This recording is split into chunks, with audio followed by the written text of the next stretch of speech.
तरफ मतलब ऐसा वैसे तो बोलते हैं गुड़गांव साइबर सिटी है, ये है वो है, बट एक तरफ ऐसा होता है सर वहाँ पे बिल्कुल मेल डोमिनेट सोसाइटी है, लड़कियों को बिल्कुल अलाउड नहीं करती।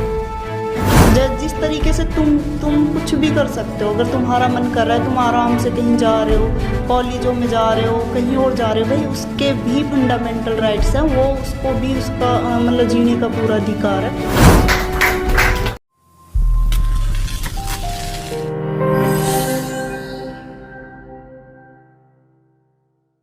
दोस्तों नमस्कार, मैं महेंद्र सिंह।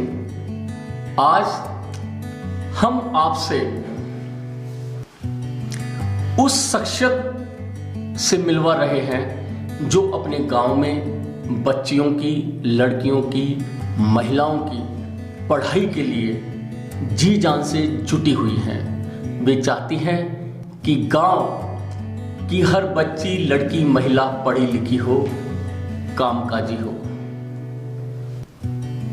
हम आपको ग्लोबल सिटी गुरुग्राम के विधानसभा क्षेत्र सोहना के हरचंदपुर गांव में अपना पीएमजे एजुकेशन सेंटर चला रही पूजा भामला से मिलवाते हैं। पूजा, किस तरह से आपका ये जो पीएमजे एजुकेशन सेंटर है किस तरह से काम कर रहा है और कौन आपके सेंटर में पढ़ने आ रहा है? सर ये पीएमजे कोचिंग सेंटर्स है, ये उन लोगों के लिए हैं जो लोग बाहर ट्रैवलिंग में अपना टाइम वेस्ट नहीं करना चाहते, जो लड़के होते हैं और लड़कियां भी जिनके पेरेंट्स अलाउड नहीं करते नॉर्मली। बेसिकली एक तो सामाजिक सुरक्षा का बहुत पहलू होता है, लोग डरते हैं बाहर लड़कियों को भेजने से और बहुओं को भी बाहर भेजने से, मतलब कि नॉर्मली अलाउड नहीं करते उनके जो वो हैं। तो सर उन बच्चों के लिए मैंने अपने ही गाँव हरचंदपुर में पीएमजे कोचिंग सेंटर खोला है। तो ये जो गांव में आपने पीएमजे एजुकेशन सेंटर खोला है, इस सेंटर को खोलने की प्रेरणा आपको कहाँ से मिली? सर ये बेसिकली जो ये कोचिंग सेंटर खोलने की जो इंस्पिरेशन है वो मेरे पापा ही थे, क्योंकि उन्होंने मुझे पढ़ाने के लिए मतलब कि कभी भी लड़कों से कम नहीं समझा। नॉर्मली मेरी सभी बोलते थे कि शादी कर दो भाई, ये है वो है, बट उन्होंने मेरी पढ़ाई में भी मतलब कि बहुत ही मतलब ये नहीं करा कि भाई नहीं है, भाई लड़की है बस बैठा दो या शादी कर दो। उन्होंने कभी शादी के लिए भी नहीं बोला था मुझे। मतलब कि जो सर उन्होंने ना मतलब कि इतना स्ट्रगल करा है कि मतलब इंस्पिरेशन से मेरे पापा ही, अगर मैं उनका मतलब 1% भी कर पाऊँ ना तो सर बहुत मतलब खुश नसीब की बात है, क्योंकि उन्होंने बहुत स्ट्रगल किया था। उन्हीं को देख के मतलब मेरे अंदर भी यही था कि भाई हाँ, जब उन्होंने मुझे इतना पढ़ाया तो मैं और बच्चों को पढ़ूंगा। तो आपका जो ये गांव है हरचंदपुर और इसके आसपास जो लगते हुए गांव है, हाँ जी, उनमें बच्चों की एजुकेशन, महिलाओं की जो शिक्षा है उसकी क्या स्थिति है?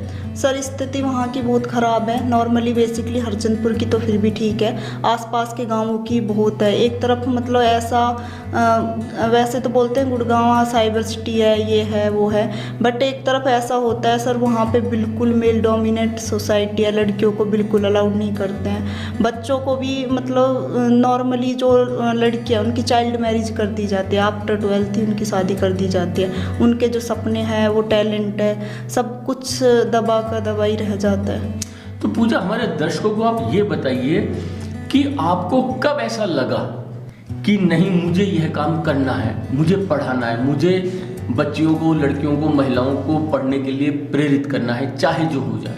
बेसिकली सर मुझे बचपन से ही समाज सेवा करने का बहुत शौक रहा है ना। नॉर्मली सर मैं देखती थी कि मतलब बेसिकली मैं इमोशनली बहुत वीक हूँ। जब मैंने राष्ट्रपति के साथ काम किया था वहाँ पे, तो मैंने देखा कि जो गांव के लड़के होते हैं, बाहर के जो लड़के हैं, उनके कंपैरिजन्स में जो वहाँ की महिलाएं हैं, जो हाउसवाइफ भी हैं, वो ज़्यादा टैलेंटेड थी।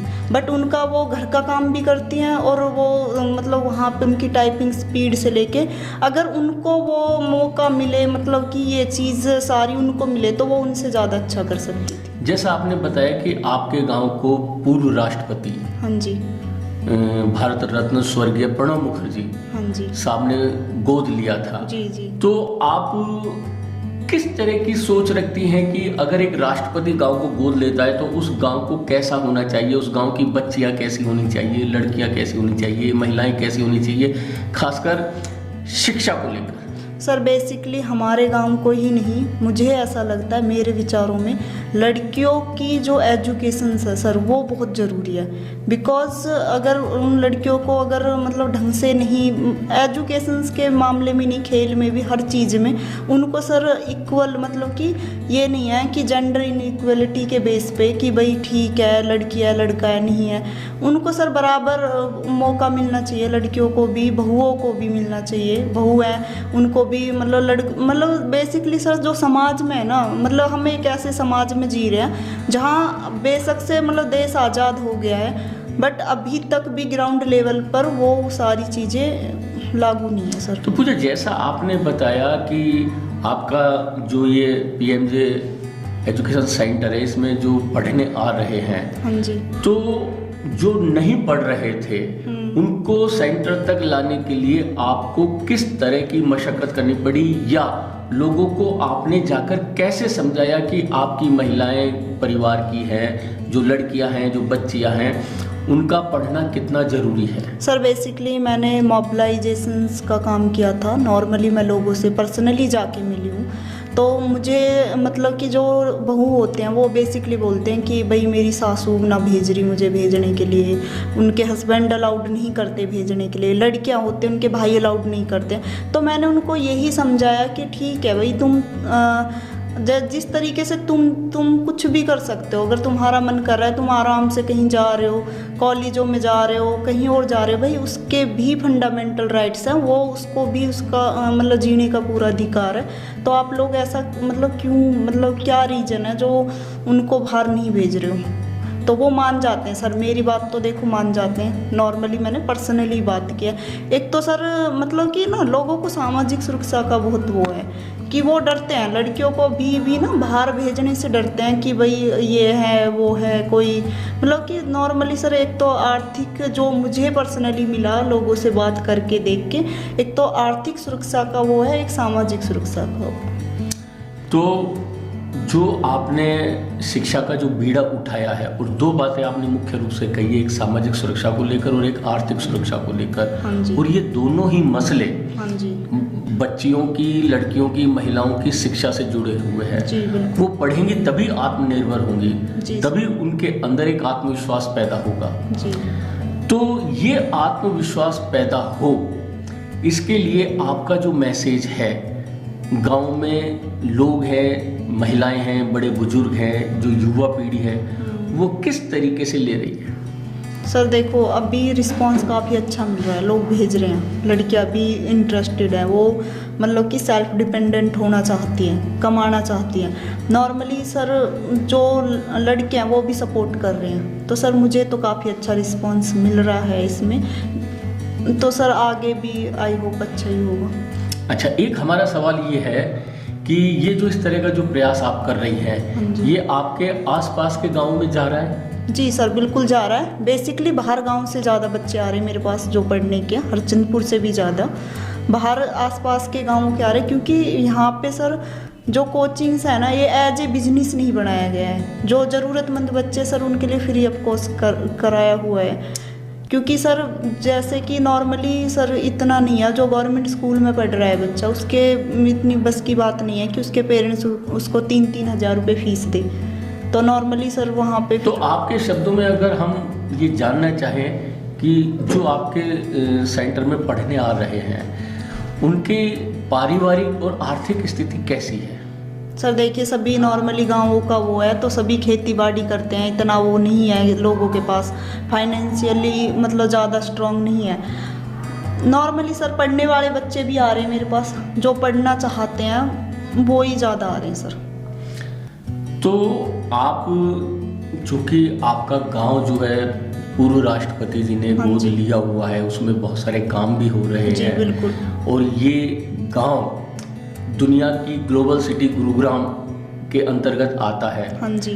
तो इस सारी बात को लेकर लोगों के लिए आपके पास क्या मैसेज है, यानी कि लोगों से आप क्या कहना चाहते हैं? सर मैं तो यही कहना चाहूँगी नोट फॉर मतलब मेरे गांव, मैं ऑल इंडिया ही बताऊंगी, क्योंकि भारत की जो संस्कृति और सभ्यता को दुनिया ने सर शीश झुकाया है, आपको भी पता है नॉर्मली। बट आज बड़े दुख की बात है कि हम एक ऐसे भारत में रहते हैं जहां पर सर्व शिक्षा अभियान भी पूरा नहीं किया जाता। ओनली जो बच्चे हैं सरकारी स्कूल में वो मिड डे मील खाने के लिए जाते हैं। और सर भारत की एक भी यूनिवर्सिटीज़ वर्ल्ड की टॉप 100 यूनिवर्सिटीज़ में नहीं आती हैं, है ना।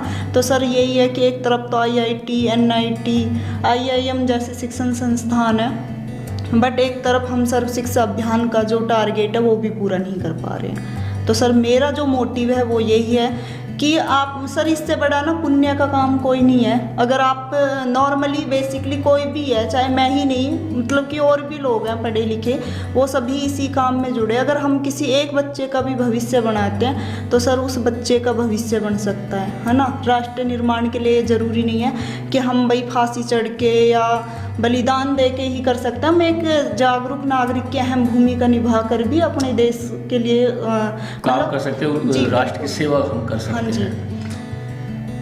पूजा, हमसे बात करने के लिए आपका बहुत बहुत धन्यवाद। धन्यवाद सर। देश व प्रदेश की खबरों को सबसे पहले देखने के लिए हरियाणा वरदान चैनल को सब्सक्राइब करें, लाइक करें व शेयर करें।